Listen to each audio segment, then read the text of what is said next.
What's going on, YouTube? Welcome back to the channel. I'm Coach Black, your internet, relationship, and breakup coach. Today's topic, how to improve your self-esteem when you're going through a breakup. This video is extremely important because some of the most important concepts that we talk about when it comes to no contact and being indifferent towards your ex and not chasing them and allowing them come to you. And whether your goal is to attract your ex back or get them back, the core of this message really starts with self-esteem. What's difficult though is a breakup is probably the hardest time to really value yourself at times. It's the hardest time to really see yourself as your best version. You're in a very emotional place. You are vulnerable, and in most cases, you can't stop thinking about this person. So the most critical time where you need to work on self-esteem is when you are your most vulnerable. So it doesn't matter if you are extremely successful, it doesn't matter if you are wealthy, and it doesn't matter if you have good friends and family around you that remind you constantly how amazing you are. You have to consciously work on these things. So I'm going to give you 5 tenets and things that you should do or work on to improve your self-esteem so that when you start to have interactions with your ex, you are in the right frame of mind. It's so important. This is where you start to come off as extremely attractive. This is where your ex starts to be more drawn to you because your energy is seductive and addictive. So without further ado, let's just jump in it. And one more thing, if you do appreciate this type of video, please do me a favor, hit the like button after you watch it. It really does mean a lot and it helps the channel out. And also leave a comment and tell me, Coach, I like this type of video. It's less focused on your ex, it's more focused on you. So like I said, without further ado, let's just jump into it.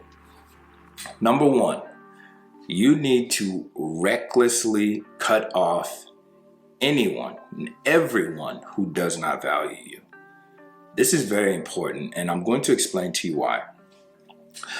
So one of the books I read years ago, and I haven't touched it in a little while, but it's a really great book, is Jordan Peterson's 12 Rules for Life. Really good book. If you haven't read it, definitely check it out. So rule number 1 is stand up straight with your shoulders back. And essentially what that rule is talking about, not to spoil the whole book, is about confidence and self-esteem. And he gives the example of lobsters and how lobsters, just like human beings, operate in what's called social hierarchies. And so the higher up you are on that social hierarchy, the more benefits you get, the more access to mates, the more access to, quality places to live. Basically, the better you're doing on that social hierarchy, the better your life is going to be. And this does apply to human beings as well. And so the lower you are down that totem pole, the worse things are. But what's critical is that this is not just a financial concept. I want you to understand that, because what he's really talking about is body language. Stand up straight with your shoulders back. What happens is this. Because of social hierarchies, everyone has some kind of social concept or some kind of understanding of where you rank, even though you do not verbally communicate these things. Now, in certain social circles, it's more evident, right? So if you go to work, there's going to be a hierarchy. There's a CEO, there's a manager, there's a VP. So the hierarchy is more clear. But on your average day-to-day, people are always looking for clues based on your body language, your vocal tonality, your clothes, different things. And a simple way to start working on this is, however you came to be, wherever you are in life currently, it's important that you do not keep people around who don't make you feel good about yourself. Because your mind is always taking a subconscious journaling, if you will, of how you're being treated and how you're perceived. And based on that, your mind is going to say, oh, I'm this kind of person, or I am at this level. And then you start to act that way. So back to the book, the example about the lobster, what was interesting is, lobsters compete for territory, they compete for mates, and basically the male lobsters would fight each other. They'll fight each other, and whoever wins was the more dominant, and they will get all the perks and so on and so forth. What it shows is that even if a lobster was the dominant and was on a winning streak, and eventually that lobster ended up losing to another lobster, there was a transformation that occurred in the brain of the lobster to where it started to behave. It started to be more timid. It started to act in ways that agreed with this new level or hierarchy that happened based on this fight. So I'm stressing this because how people around you treat you not only affects you in the moment, it affects your self-esteem, because you start to buy in and you believe that I'm someone who deserves to be mistreated. And so however it came to be this way, your friends, your family, I don't care who they are. You need to recklessly cut people off who do not make you feel good about yourself. Now, in the meantime, you work on yourself and you try to make yourself better, because at times there is a reason why they are treating you that way. One, it might be that they're projecting, right? They all have their own issues and they're projecting that onto you. But a lot of times, if many people are treating you poorly, it has more to do with the things you've tolerated. It has more to do with the self-esteem you've had based on your previous life, and you're allowing people to treat you that way. So very important. Make sure you cut those people off that are not serving you, that aren't lifting you up and building you up. Number 2 is I need you to shift your focus. During a breakup, most times you're going to be extremely focused on the other person. You're focused on your ex. What are they doing? Right? Who are they following on social media? Are they thinking about me? And I understand all those feelings. But when you have a more external locus of control, meaning whatever your ex does starts to affect you, you no longer have any control over your own life. Imagine what your self-esteem would look like if your happiness was 100% dependent on another person. That person easily becomes a tyrant. And also, when you're more focused on the outer world and how things are affecting you, you have no agency. You have no sense of control or ability to make things better. And so no matter how much your ex hurts you, and no matter how responsible they are for the breakup, I need you to shift your focus from them and put all of that energy and focus and attention on yourself. Okay? Shift to a more internal locus of control. You get to decide how you're going to feel today. All right? You get to decide the actions that you're going to take today. And while you cannot control another person, you cannot tell your ex what to do, always remember, taking action leads to confidence, and not taking action or inaction breeds fear and doubt. That's a quote from Dale Carnegie. Very important. So find the things in your life that you can work on, that you can improve today.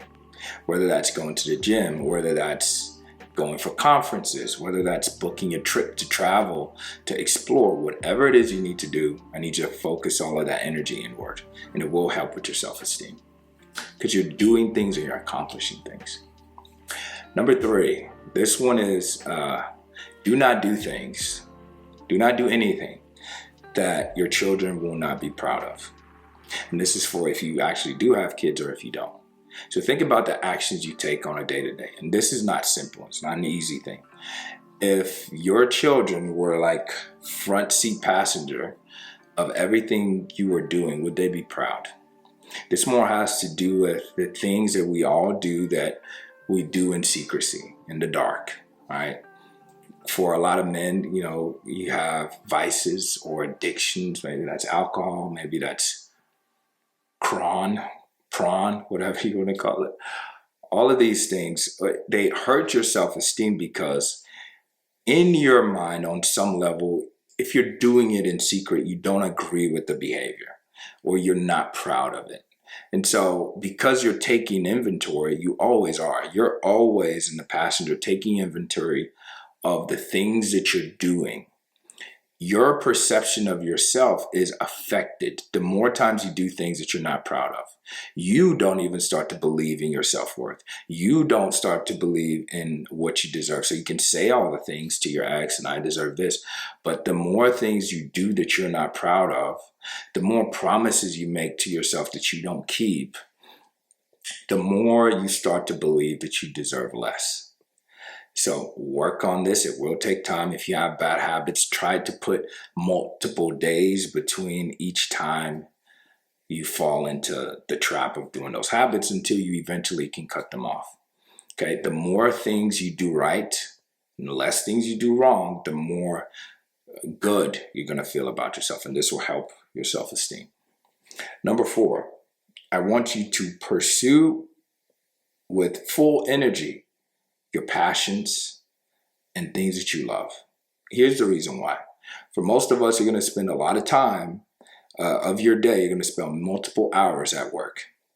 So if you're doing something that you absolutely hate and detest, if you're surrounded by people you do not like and you don't enjoy working with, you're likely not going to put in the energy to be successful. You're just not, because you don't enjoy what you do. And this is not easy. Again, this is another difficult thing, because at the end of the day, you have bills to pay. You have needs to take care of. Maybe you have children. You have things you have to do. So I'm not telling you to quit your job. Okay. If you don't love your job, start to look for other opportunities. All right? Maybe start a passion project. Honestly, this YouTube channel that you're watching was born out of a passion, a deep, innate desire and love for people, relationships, attraction. It's literally an obsession. And so I found an outlet for that passion, which was the internet. I just started posting videos, and one thing led to another. Okay, so tangibly, right? If you're in a 9 to 5, whatever it is, you try to double down at work if you already enjoy what you do. If you don't, you start looking for opportunities that align with that job because you have experience. And look, maybe you need to leave that company. And so, but if it works for now, you're like, okay, while I do this, let me put some energy towards my passions. Excuse me. We're going to leave that in. We'll leave that in. But anyway, so very important. Work on your passions, because you spend so much time at work. So much time at work, and that can 100% affect your self-esteem, because if you don't love it, you're not going to work very hard, which is understandable, and you're not going to be succeeding on the level which you have the potential for. You were put here for a reason. You have the skills, you have the mind and the brain, because the creator made it so. And then if you're not succeeding, your peers maybe don't respect you, they don't support you, they don't help you grow. And all of these things affect your self-esteem. Number 5, take this time to improve your weaknesses. Now you have to be strategic. You have to look at the weaknesses that matter. Okay. So for example, I got a lot of things that I personally, could probably do better at, but is it strategically aligned with my purpose and what I'm doing, right? So maybe a weakness is you don't eat healthy. Well, that's an important weakness to work on, right? You want to streamline your diet. You want to improve those things. Go to the gym. Absolutely improve on those weaknesses. But maybe a weakness of yours is that you aren't good at PowerPoint. Well, if your passion, your career, your purpose doesn't need you to do PowerPoint presentations, then it shouldn't be a focus, okay? So my point is, be strategic and work on weaknesses that will make your life better, but are also aligned with where you want to go. Anyway, I hope you find this video helpful. If you did, please do me a favor, hit the like button so we'll do more videos like this that are more focused on you and not your ex. And also subscribe to the channel so you don't miss any of the future videos that I put out.